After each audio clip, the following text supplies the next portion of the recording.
છોકરાઓ તમને ભજીયા કેવા લાગ્યા?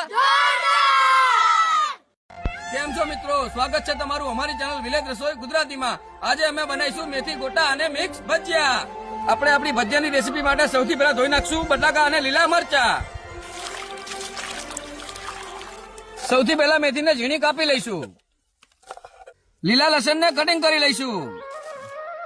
મરચાને ઝીણું કટિંગ કરી લઈશું.